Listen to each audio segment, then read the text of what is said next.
now that you know 3 other ways that we can prove triangles congruent, it's time to focus on angles. So this first theorem that we have says that if we can get an angle, a side, and an angle congruent to an angle and a side and an angle, those 2 triangles have to be congruent. Notice that we have an angle congruent to an angle, a side congruent to a side, and another angle congruent to another angle. So they're all 3 straight in a row. The included side means the one between.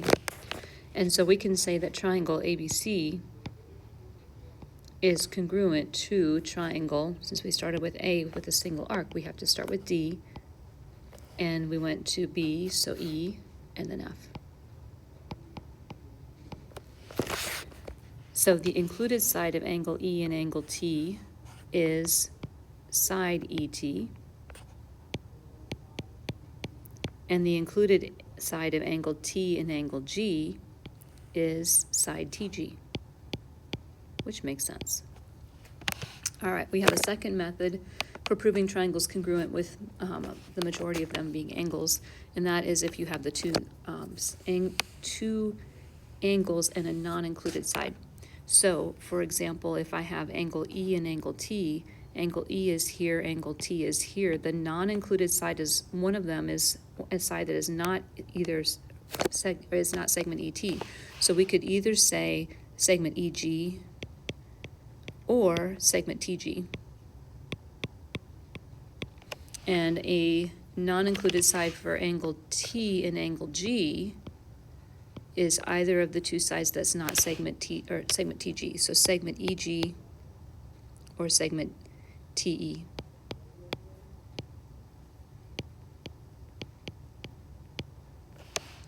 All right, so then we have a second triangle theorem that says that if 2 sides in the non-included, 2 angles in the non-included side of the triangle are congruent to 2 angles in the non-included side, once again we can get those 2 triangles congruent to each other.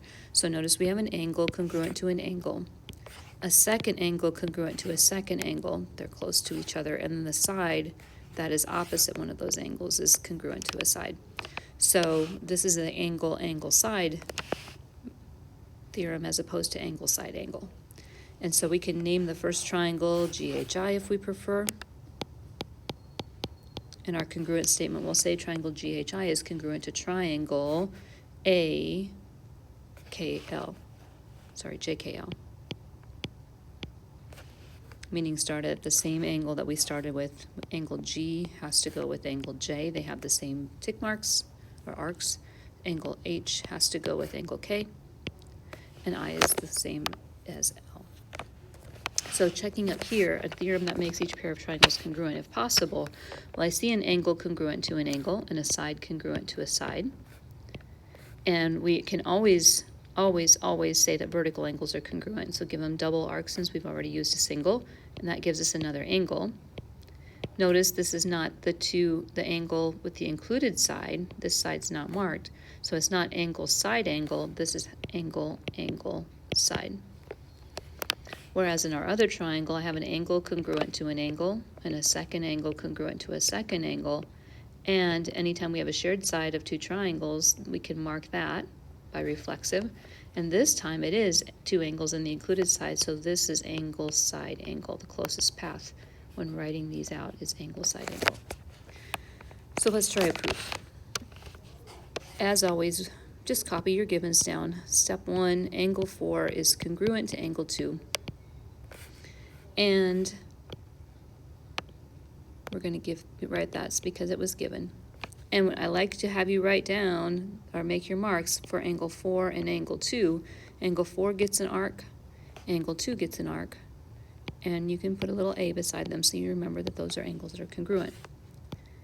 Second, we had segment RL is parallel to segment DC, also because it was given. You can put the 2 givens in the same line if you want to, but you have to make sure that you interact with the drawing. So that's why I like to put one in one line, go interact with the drawing, and then put the second one in another line. So when segment RL is parallel to segment DC, we put an arrow to show that they're parallel, not necessarily congruent. And that tells us that we can highlight or trace those parallel lines and we can trace the shared side, the connected side, and that lights up the two angles that are alternate interior angles. So angle 1 and angle 3 are alternate interior angles. Angle 1 congruent to angle 3 because alternate interior angles are congruent when the lines are parallel.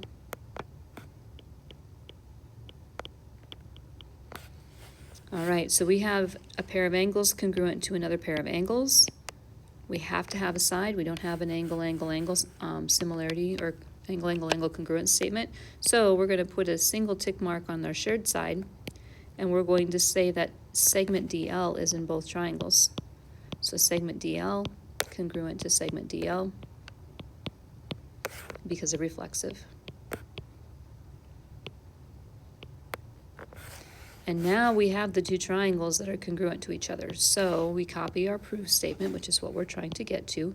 But the reason is never prove. It's one of our triangle similarity statements.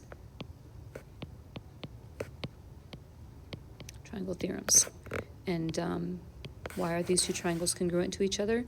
Well, notice we have an angle, a side, and an angle congruent to an angle, a side, and an angle. So we call this angle, side, angle.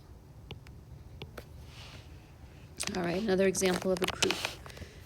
If we have angle BAC congruent to angle DEC, because it's given, BAC is already marked with an arc, DEC is also marked with an arc. Our second line, our second statement is saying segment BD bisects segment AE, also given. So segment BD bisects segment AE. AE is the one that has just been chopped in half. So AE is now split into two equal parts, AC and segment EC, because we know the definition of bisector. Anytime you see a special word like bisects or midpoint, then you know you're going to use that for one of your reasons, definition of that. All right, so we have an angle congruent to an angle and a side congruent to a side. Where can we get another angle or side at? We have no shared sides, so it has to be an angle, and vertical angles always fit the bill. So if you want, you can name it by its three-letter name, ACB and ECD, or you can place a 1 and a 2 here and say angle 1 is congruent to angle 2. And that's because vertical angles are congruent. And so finally, we write our proved statement here, our congruent statement, ACB congruent to triangle ECD. And we had an angle, a side, and an angle congruent to an angle, side, angle. So this is angle, side, angle. All right, we have a production company who's manufacturing windows, needs to determine the amount of glass required to make a hexagonal window shown. They told us that we have some parallel lines, PQ and TS are parallel. So if PQ and TS are parallel, we'll put a little mark there to show that. Maybe I'll use black so it stands out, hopefully. And R is the midpoint of PT. R is the midpoint of PT. Here's PT. So we're marking R, the midpoint of PT.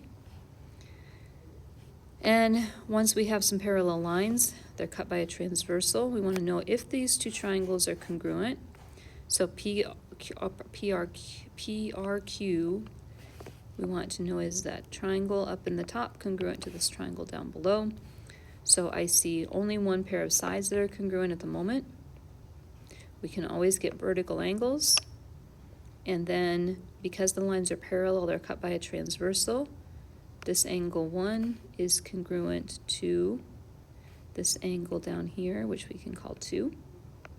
And so by angle, side, angle, the triangles are congruent.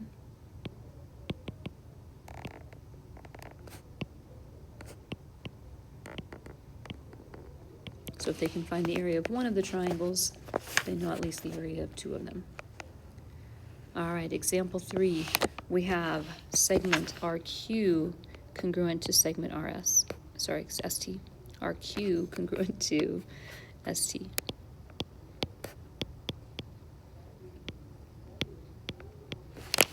Because it's given. RQ, ST. They gave us this pink tick mark showing this and this are congruent. And likewise, RQ is parallel to ST. And I think I may be a little bit short on lines here, so we're going to write that as well in the same line. But make sure we interact with our drawing. That means we have a triangle showing that they're going the same distance, same direction, staying the same distance apart. So we have a side congruent to a side at the moment. We've got to find more. You can always use your vertical angles. So let's put a 1 here and a 2 here and mark our vertical angles congruent.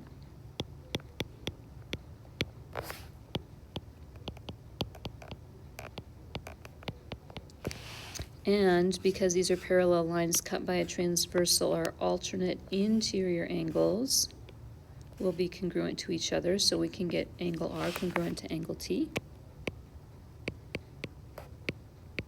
You could have chosen S and Q instead.